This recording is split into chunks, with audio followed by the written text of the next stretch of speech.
eu também consigo fazer alterações no meu eixo, tá? Que tipo de alterações eu consigo fazer no meu eixo? Então aqui, vamos plotar de novo os meus carinhas, numa plotagem mais simples. Vou colocar aqui. O que eu consigo fazer? Eu posso, primeira coisa, ao invés de fazer duas plotagens, como eu fiz até o momento, eu posso colocar aqui no axis.plot uma única chamada para as duas linhas. E aí eu posso alterar, por exemplo, os valores limites, que é esse intervalo de faixa de valores que está no eixo X e no eixo Y. Então eu posso fazer isso chamando o axis.setYlim. E aí eu vou colocar aqui para esse valor variar de 0 a 6, do valor de Y. E o valor de X, vamos fazer ele variar de 2012 até 2020. E agora, quando a gente for ver, vai ver os valores, a plotagem, dentro desse intervalo de marcação aqui. Além de eu conseguir configurar esses marcadores, tem uma outra maneira de eu configurar o objeto no eixo, que é o axis tight, que é para eu fazer com que a minha plotagem, então vou colocar aqui ax.axis_tight, para vocês verem que aí o que ele vai fazer é, ele vai tentar fazer com que essa plotagem seja o mais focada possível.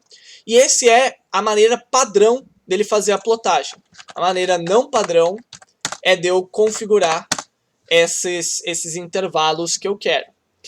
Além disso, a gente pode modificar o conteúdo do eixo no sentido de modificar o que aparece aqui nos meus valores. Então veja que antes, por exemplo, eu tinha o valor configurado como 4.00, 4.25, 4.50. Então eu consigo alterar esses valores, por exemplo, vindo aqui, vou pegar esse cara aqui de novo, colocar ele aqui embaixo, vou tirar esse cara aqui, e agora o que eu vou fazer é, eu vou dar um axis.setYticks. E aí o que eu vou fazer? Eu vou colocar aqui como valores do meu yticks 4, 4.5, 5, 5.5. Então veja que antes, o que eu tinha? Eu tinha com duas casas decimais, e ele mostrava de 0.25 em 0.25. Agora, eu configurei para o meu valor de tick ser só esses quatro caras aqui, de meio em meio, e aí veja que ele já entendeu que deveria ser apenas uma casa decimal. Só que além disso, a minha configuração do texto do eixos, ele também aceita um padrão de código de configuração do texto, que é o padrão LaTeX. Para quem não conhece, a sintaxe do LaTeX é uma sintaxe de formatação de documentos que a gente consegue aplicar. Então eu posso vir aqui e colocar um setYticLabels. Então isso aqui, setYticks, eu estou falando, olha, mostre esses valores na minha tela. O setYticLabels me diz, olha, mostre os valores na tela de acordo com essa configuração. Então eu vou colocar aqui, um yticks. Eu vou colocar esse yticks para ser essa lista aqui, qualquer de valores. E aqui eu vou colocar um código LaTeX. Então o código LaTeX, ele espera que você comece e termine com um cifrão. E aqui eu consigo passar uma configuração específica. Então o %.1f diz que eu deveria configurar o meu valor de y para cada y em um yticks com um tamanho de fonte, vamos dizer, font size 18. Ops, o que faltou? For y in yticks. Aqui faltou um in. Então veja que ele vai configurar os meus valores para uma casa decimal com tamanho de fonte 18. Se eu mudar isso aqui para 0, por exemplo, agora ele vai colocar só uma casa decimal. Mudei para 2, duas casas decimais, e assim vai. E a vantagem de estar trabalhando em código LaTeX é que eu consigo fazer todo tipo de customização que vocês puderem imaginar. Então, por exemplo, vamos criar aqui um xticks agora. Esse xticks, a gente vai colocar só os ticks de 2013, 2015, 2017 e 2019, que são afinal os anos que a gente teve coleta do IDEB. E agora eu vou mudar o meu tick labels para ser o quê? Eu vou colocar isso aqui como sendo, vou tirar esse for loop aqui. Aqui deixa eu colocar xticks, e aqui xticks, e aqui xticks labels. E o que a gente vai fazer? Vamos abrir esse cara aqui. E a gente vai adicionar aqui quais vão ser os meus labels.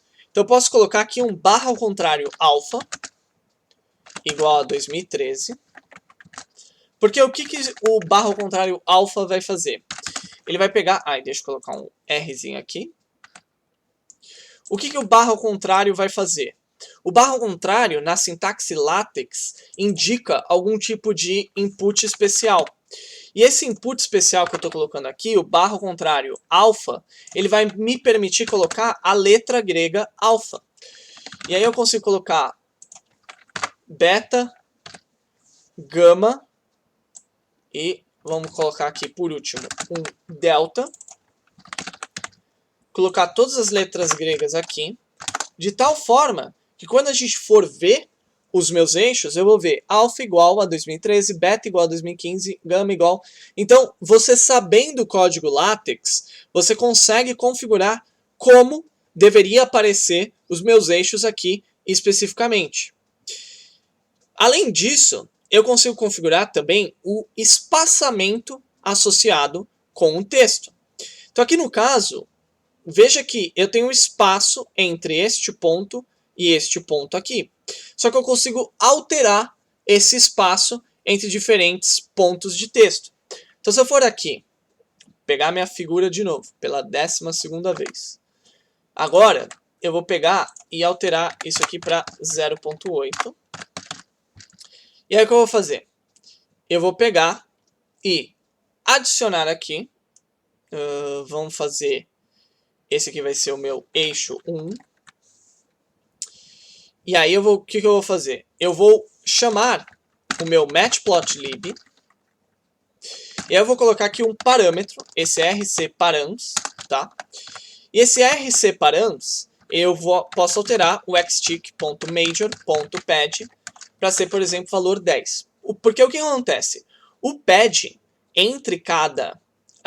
linha no eixo X ou no eixo Y, ele é um parâmetro que é configurado como padrão da biblioteca como um todo. Não é um parâmetro alterado de um gráfico. Então eu preciso chamar a biblioteca, pegar esse parâmetro específico, que são os parâmetros da biblioteca, e falar, olha, eu quero alterar esse parâmetro, que é o xtick_major_pad, que é o padding entre valores X, e eu quero alterar o valor desse padding para o valor de 10. E aí o que eu vou fazer? Eu vou criar aqui uma segunda plotagem, que é a minha plotagem 2. Eu vou colocar aqui a minha plotagem lateralmente ao meu primeiro gráfico. E aí eu vou alterar o meu padding para o valor 3. Veja o que vai acontecer. No momento, parece que não alterou com absolutamente nada, né? Agora, se eu tirar esse cara, vou deixar o meu valor 10, vocês vão ver que não vai alterar nada. Na verdade, não sei para quem está atento, mas vamos aumentar esse valor para 100, por exemplo. E agora o que vocês vão ver? Vocês vão ver que estão sumindo algumas coisas aqui. Agora sim, ele fez a configuração adequada. Que é o que acontece? O padding, ele fez aqui entre a minha linha, meu valor de linha aqui, 2013, e a posição onde ele deveria ser colocado. E aí ele fez um padding tão largo, que é esse valor 100 aqui, que agora as coisas estão aparecendo, um gráfico está invadindo o espaço do outro. Se eu mudar isso aqui para 10, vocês vão ver, deixa eu rodar algumas vezes, porque ele demora um pouco para atualizar, vocês vão ver que ele vai estar mais próximo, e o valor padrão, na verdade, é o valor 3, que é o valor que o Matplotlib usa para os gráficos dele em geral. Por isso que ele está aqui embaixo. O que vocês vão notar? Se eu alterar essa configuração, daqui para frente, todos os gráficos que eu plotar, eles vão adotar essa configuração de padding, porque essa é uma configuração global da biblioteca. Então, o que vocês precisam fazer é sempre lembrar de resetar o padding, caso você não queira manter as modificações que você fez, ok? Além disso, eu também consigo trocar a cor associada a cada um dos eixos. Então, eu vou pegar aqui de novo, meu carinha, vou colocar aqui embaixo. E aí o que eu posso fazer? Eu posso selecionar os meus eixos fazendo AX, e aqui não precisa ser mais eixo 1, né, porque eu só vou ter um, ponto spines. E os spines, eles se referem a justamente essas linhas aqui. Então os spines, ele é como se fosse um dicionário, onde eu posso falar, olha, vou pegar o spine, a linha, de baixo. Então se eu pegar a linha de baixo, eu estou simplesmente selecionando essa linha aqui, ele não vai fazer nenhuma modificação.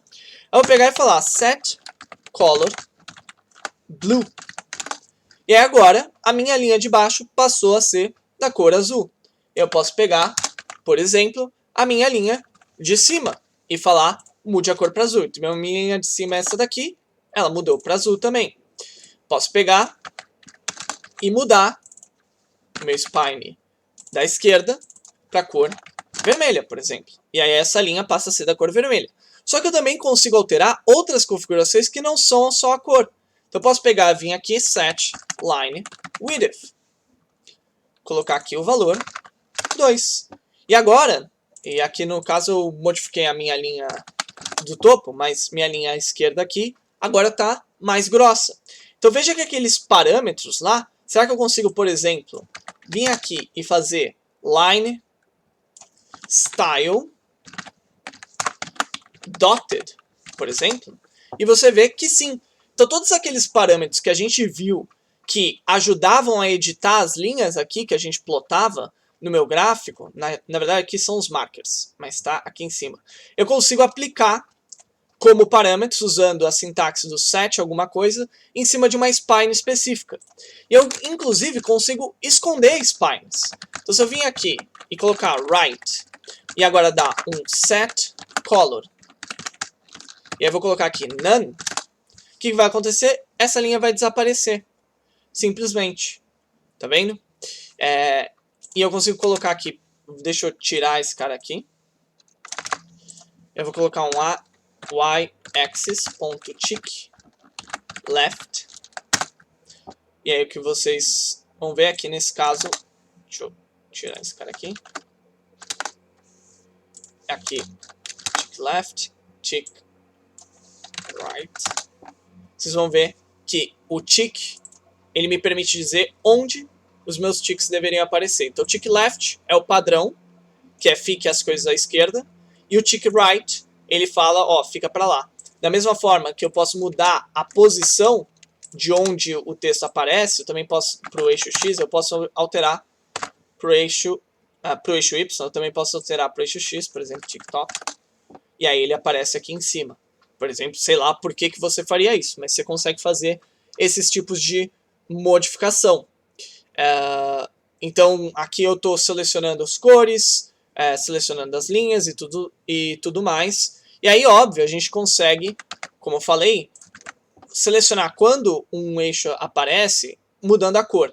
Então, por exemplo, uma configuração normal da gente fazer é pegar o eixo do topo e o eixo direito, setar a cor aqui para none, de tal forma que, vamos tirar esse cara aqui, ó, ele sumiu, esses caras. Aí eu posso vir aqui no eixo X, que a gente fez a modificação. Ao invés de colocar tick top, eu posso colocar set ticks position. Posso colocar aqui bottom.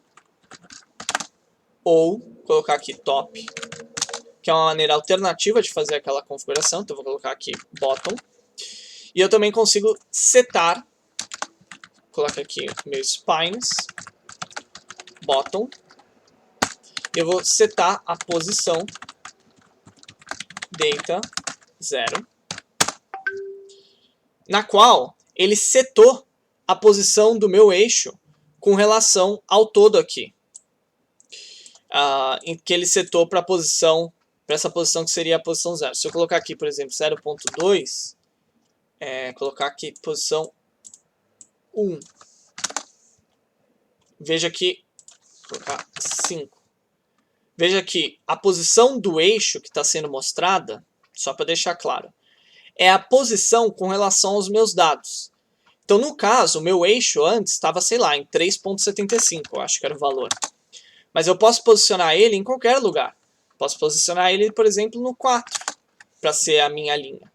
E aí eu estou vendo quem está acima ou quem está abaixo de 4. Da mesma forma, eu também consigo fazer essas mesmas configurações para o eixo Y. Então aqui eu estou setando para left. Eu vou pegar o meu left aqui. E aí eu vou colocar um set position, data. Não vou colocar 0, porque isso aí vai mandar lá para o quinto dos infernos. Eu vou colocar 2015 aqui, por exemplo. E aí você vê o eixo aparecendo aqui em 2015. Então eu consigo configurar completamente como que os meus eixos vão aparecer na minha tela em termos de posições específicas. E isso fica ótimo de ver quando eu pego, ao invés de plotar alguma coisa como isso aqui, colocar, por exemplo, aqui 0 e aqui 0. Só que agora eu vou plotar uma função que tenha valores positivos e negativos. Então eu vou colocar x.arange menos 10, 11, 1. E aqui eu vou dar um x.plot x ao cubo. Porque aí fica bem mais belo de eu enxergar as minhas configurações do que se eu fizesse assim. Então, ó, eu tirei o direito, eu tirei o topo, eu falei, ó, mostre na parte de baixo o valor do eixo X, posicione o eixo X para a posição 0, posicione o eixo Y para a posição 0 também, e aí eu fiz esse gráfico que é bem melhor para ver uma função como essa aqui.